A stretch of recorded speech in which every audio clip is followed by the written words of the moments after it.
So the idea is to start treating Republicans the way they've asked to be treated. They are no longer a serious political party. I think they know it. They've thrown in the towel on any actual debate. They've thrown in the towel on democracy. Let's treat them as such. Now the two serious political parties are the progressives and the corporate Democrats. And here's MSNBC making that clear. We're learning today that Trump's lawyer has receipts and that special counsel Jack Smith has them too. The Guardian reporting Trump's lawyer Evan Corcoran warned Trump about retaining classified documents, which could be significant in the criminal probe. Corcoran memorializing the warning in roughly 50 pages of notes described to The Guardian by three people with knowledge of their contents.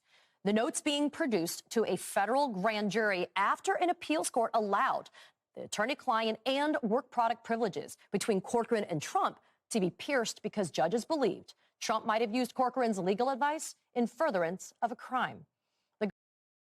Real quick, I've been really fixated on the fact that we don't need to memorize multiple things about this clown.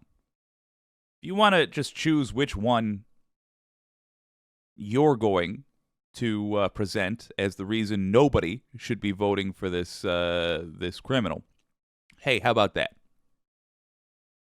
A judge believes he's used his attorneys in furtherance of a crime. If you're talking with somebody who plays themselves off as a serious person, they shouldn't be able to get past this. And if they try to get past this, let them know that the cost of ignoring this fact, the fact that a judge believes he used his lawyers in furtherance of a crime, as the reason that you will not be taking them seriously. So you're talking to somebody who is trying to ignore this, which of course they will, because this means this is not a candidate they can vote for. There's nothing else to talk about. I don't care what they're going to accuse Joe Biden of doing. I don't care what they think Donald Trump will do for them. You cannot get past this as a serious person. This is disqualifying behavior for a presidential candidate. And look, most people that say they're going to vote for Trump, of course, they don't really care about this. They don't care about reality at all. But just make sure they understand that unless they can answer this question to a reasonable person's satisfaction, they will not be taken seriously. And don't take them seriously. Remember, MAGA need to be viewed the way we used to view filthy hippies. They're not serious. They're not true. Their opinions aren't worth listening to because they're going to be a bunch of nonsense. Even the Reagan Republicans, evil though they were, could pretend like it was in furtherance of business interests. Turns out it wasn't. Turns out all of Reagan's economic policies were poison for the American economy. Now we know that. But at the time, culturally, they could get away with appearing to be somebody that just cares about money. Not anymore. Not anymore. Guardian also reporting prosecutors have fixated on Trump's valet, Walt Nauta. After he told the DOJ, Trump told him to move boxes out of the storage room before and after the subpoena. That does not look good for Trump. Meanwhile, Trump's legal team is thinning out. One of his top lawyers, Tim Parlatore, resigning, blaming infighting amongst Trump's lawyers and citing problems with one lawyer in particular, Boris Epshteyn. Epshteyn is particularly close to Trump, reportedly talking.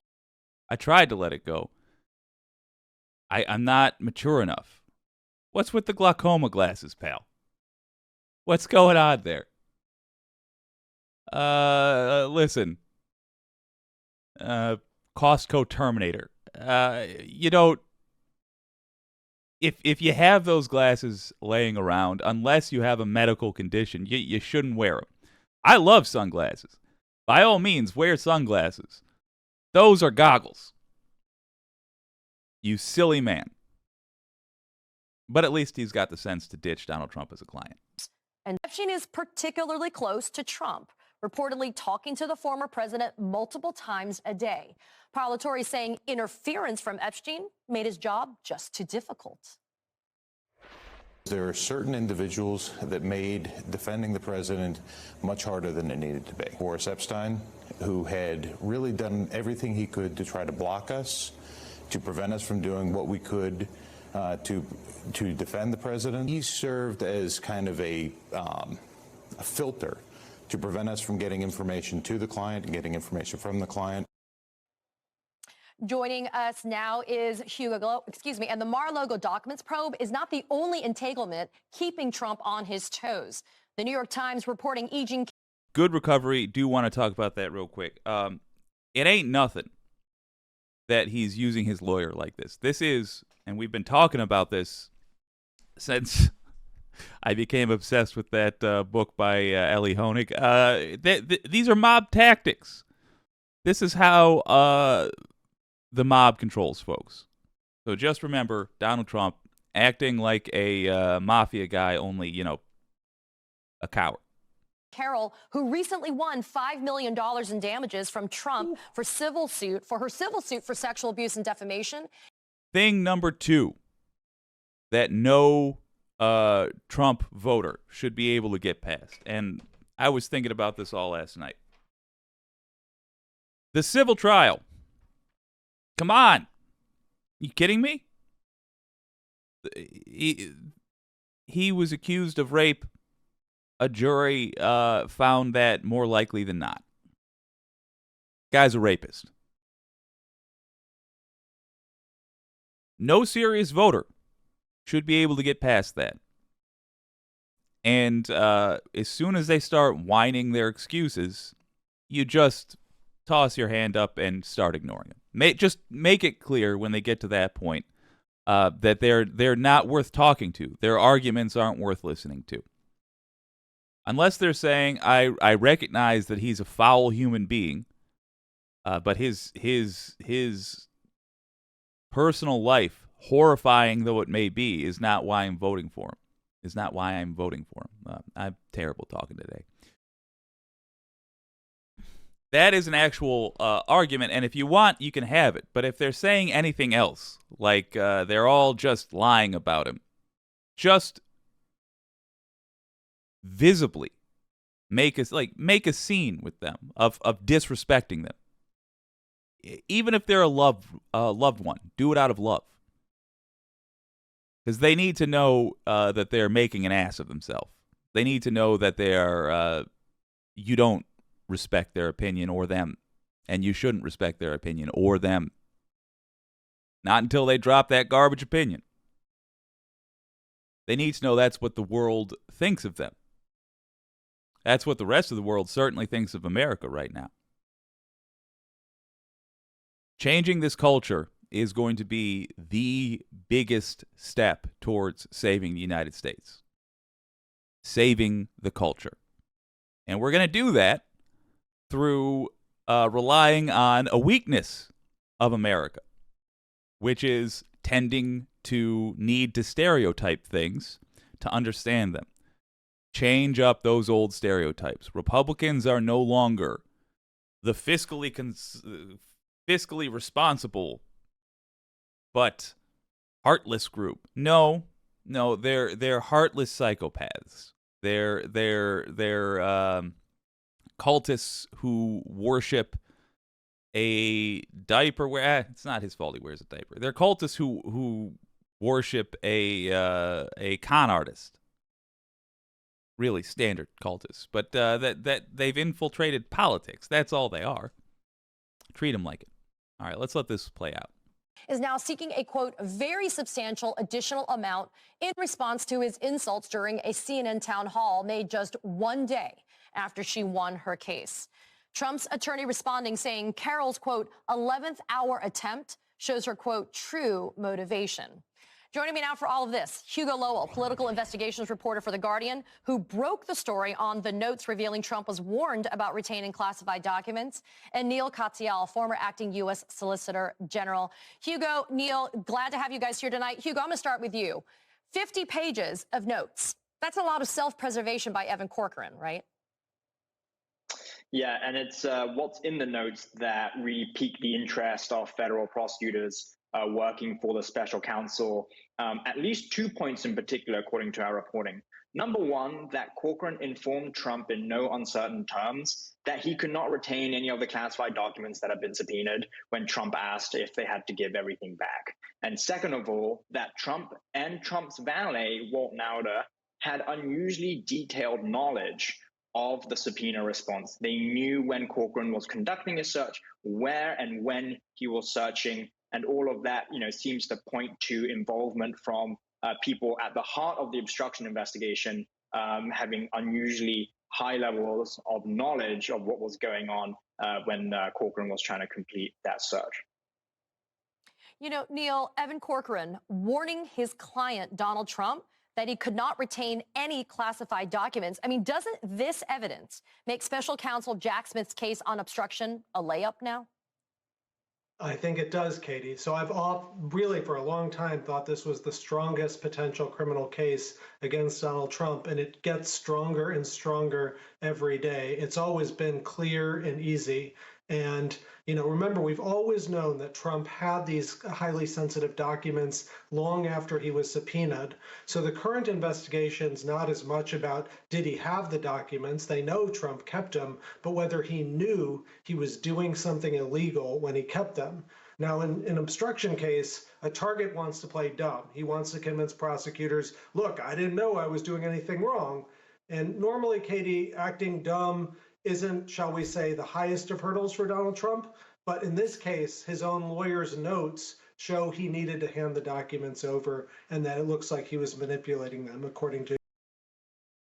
Now, look, obviously I'm sympathetic towards the dumb. But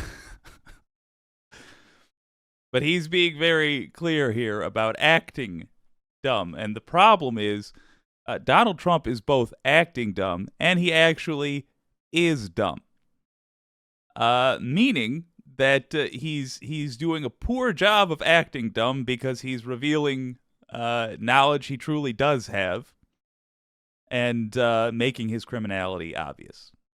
Hugo's phenomenal reporting. And if true, it makes an obstruction case, as you say, pretty easy. So, Hugo, you're also reporting, quote, I also want to say Hugo looks like he's killed a man. I know nothing about him other than I'm just positive that he's taken a life. Notes revealed how Trump and his valet had unusually detailed knowledge of the botched subpoena response, including where Corcoran intended to search and not search for classified documents at Mar-a-Lago, as well as when Corcoran was actually doing his search. So, Hugo, how much do you think Jack Smith would need Trump's valet, Walt Nauta, in building his prosecution of Trump? Look, the DOJ's theory, at least in the obstruction case, the obstruction strand of this investigation with respect to the subpoena response, has long been trying to find out whether Trump effectively arranged for boxes of classified documents to be removed from the storage room so that the lawyer would not find them when he was doing the search. And I think what the notes kind of show is a timeline where whether it was Nauda or someone else had the means or at least the ability to take stuff out and conceal them if they so wanted. I think, the evidence needed to get to that point is a high threshold. I think to make an obstruction case here, you would basically have to show that Trump and or Nauda knew they were removing boxes that actually contain classifieds. And I think that's where the hurdle has been for the special counsel. That's certainly been what the special counsel has been asking witnesses when they've appeared before the grand jury. We don't know, obviously, everything or all the evidence that the special counsel has, but that seems to be at the crux of the obstruction probe here. You know, Neil, what's really critical in this issue, as far as I'm concerned, is that piercing of attorney-client and work product privileges. You and I, as lawyers, we normally I'm going to go back to Katie in a second. I don't think we're going to do a whole thing, but I do want to hear what she's asking here because it sounds relevant. Just really want to stress, they're just describing in detail the covering up of a crime, which is itself a crime. And once again, we always say in politics, this comes up so often, that the cover-up is worse than the crime. It shouldn't be. The taking of classified documents should be the sort of thing that is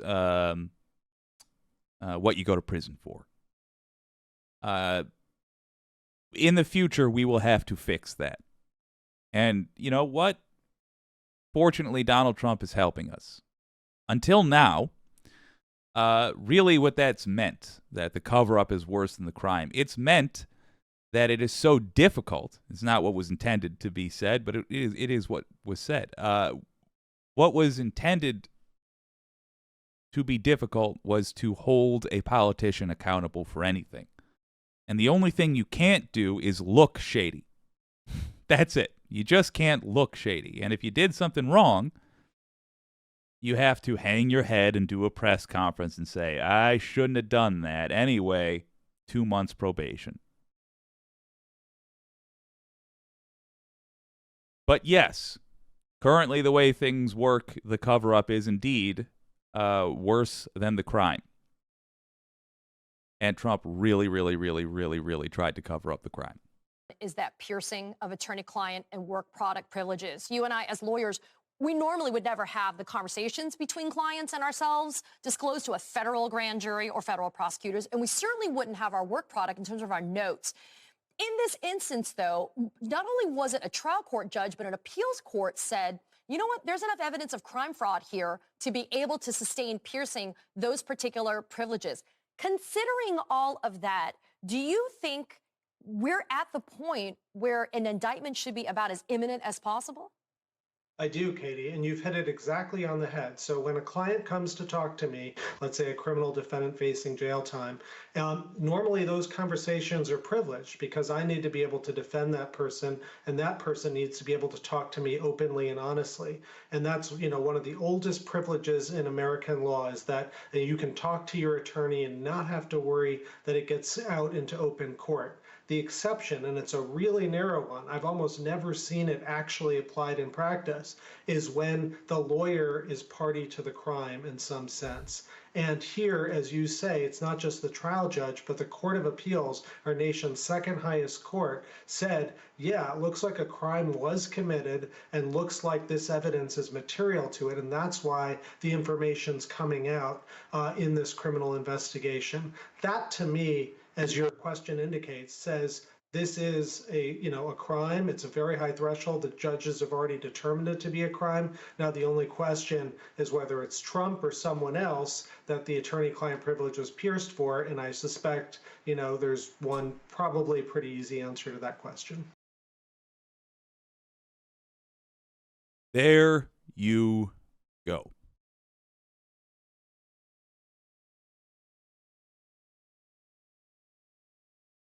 The point being, when you are talking to Trumpers, hell, even when you are talking amongst yourselves and non-political people might overhear,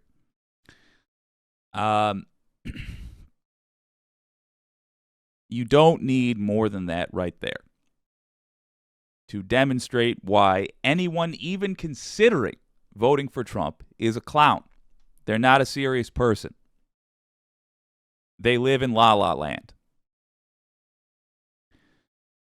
We're going to look at what the Wicked community has to say in a moment. I just want to put a bow on this by really stressing that the Republican Party of 2023 is not a serious political organization. It's a serious criminal organization.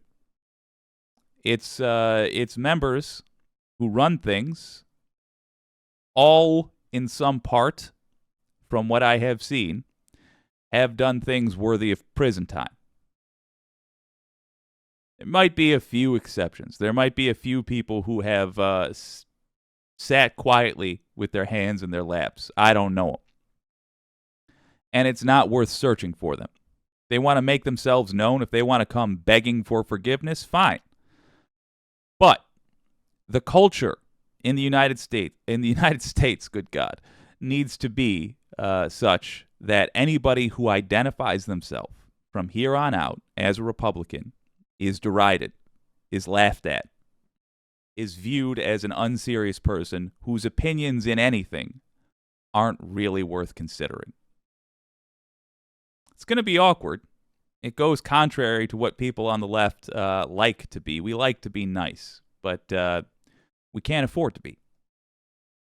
So be mean girls from the film Mean Girls and treat them like what they are, which is a bunch of clowns. See what the wicked community has to say.